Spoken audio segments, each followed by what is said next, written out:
प्रश्न 17। दो संख्याओं का लसा एवं मसा क्रमशः 960 और 16 है। यदि उन दोनों संख्याओं में से एक संख्या 20 हो तो दूसरी संख्या क्या होगी? तो यहाँ पे हम लिखेंगे चूंकि पहली संख्या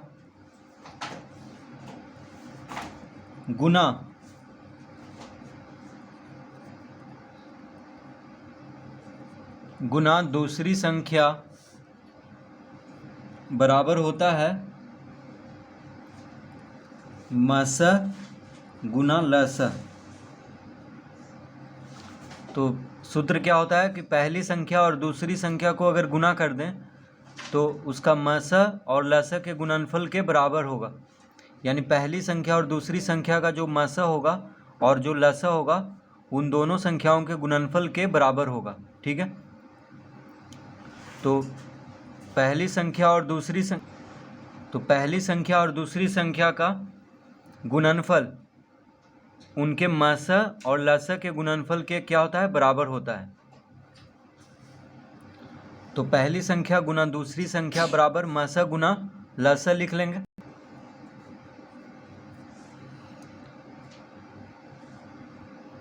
तो यहाँ पे कह रहा है दो संख्याओं का लस एवं मस 960 और 16 है।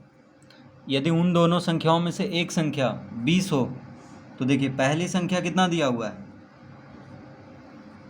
20 गुना दूसरी संख्या बराबर मस कितना है? मस है 16 और लसा है 960। इस तरह लिख लेंगे। तो पहली संख्या दिया हुआ है 20, दूसरी संख्या ज्ञात करना है। ठीक है, और पहली संख्या और दूसरी संख्या का मस यानी महत्तम दिया हुआ है 16 और पहली संख्या और दूसरी संख्या का लघुत्तम दिया हुआ है 960। तो इस तरह सूत्र पे लिख लेंगे पहली संख्या गुना दूसरी संख्या बराबर मस गुना लस, यानी उनका मस गुना लस। तो पहली संख्या और दूसरी संख्या का जो मस होगा और जो लसा होगा उसको गुना कर देना है। तो 20 गुना दूसरी संख्या बराबर 16 गुना 960 लिख देंगे, क्योंकि पहली संख्या 20 दिया हुआ है, दूसरी संख्या ज्ञात करना है और दोनों संख्याओं का मस दिया हुआ है 16 और लसा दिया हुआ है 960।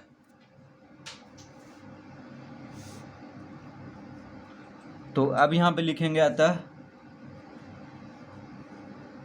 दूसरी संख्या बराबर 16 गुना 960 बटा 20। तो 20 क्या है? दूसरी संख्या के साथ गुना में है। देखिए बराबर के बायां तरफ 20 जो है दूसरी संख्या के साथ गुना में है, तो 20 को हम बराबर के बायां से दाएं तरफ लाएंगे तो भागम हो जाएगा। ठीक है, अब यहाँ पे एक शून्य से एक शून्य काट लेंगे, एक शून्य से एक शून्य काट लेंगे। ठीक है, और 2 से 16 कट जाएगा, 8 दूना 16। देखिए 8 दूना 16 कट जाएगा 2 से 16 में भाग देंगे तो 8 आएगा, 2 8 16 होता है। तो यहाँ पे 8 लिख देंगे 2 से काट के, और शून्य से शून्य कट जाएगा तो कितना बचा? 96 गुना 8, यानी 8 गुना 96 बच गया। तो इसको गुना करेंगे तो आ जाएगा 8 छक 48, 9 8 72, 4 76, यानी 768। तो दूसरी संख्या हो गया 768। पहली संख्या दिया हुआ था 20, तो दूसरी संख्या होगा 768। पहली संख्या 20 और दूसरी संख्या कितना निकल गया? 768। तो 20 और 768 का मस 16 दिया हुआ था और 20 और 768 का लसा कितना दिया हुआ था? 960। तो इस तरह से दूसरी संख्या ज्ञात कर लेंगे।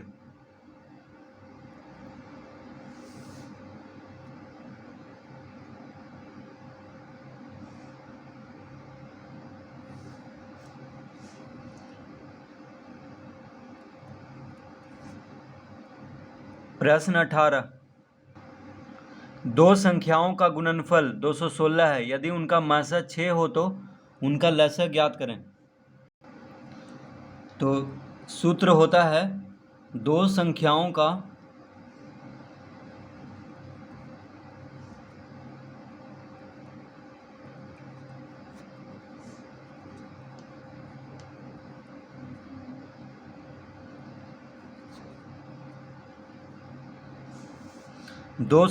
का गुणनफल बराबर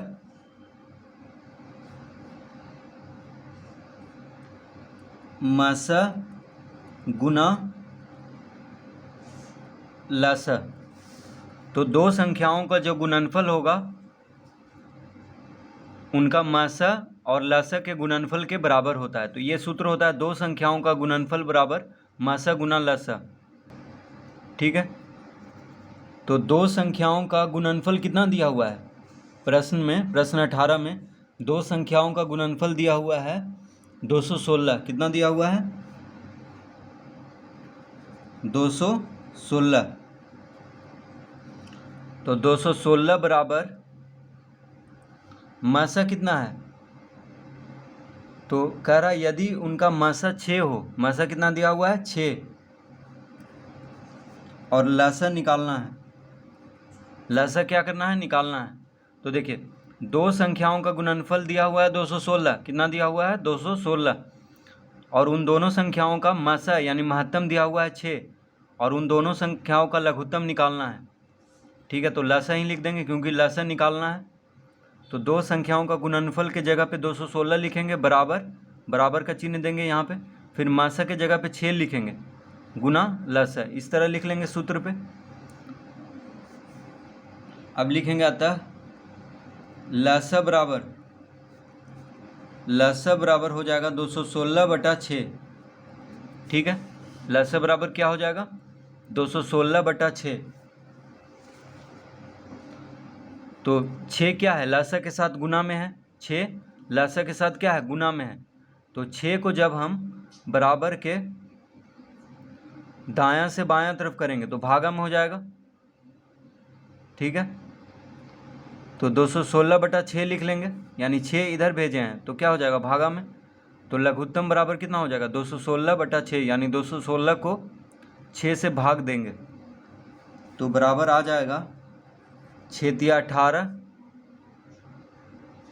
इधर 36 हो गया तो 6 छक 36, यानी 216 को 6 से भाग देंगे तो 36 आएगा। 36 छक 216, तो इसका उत्तर आएगा 36।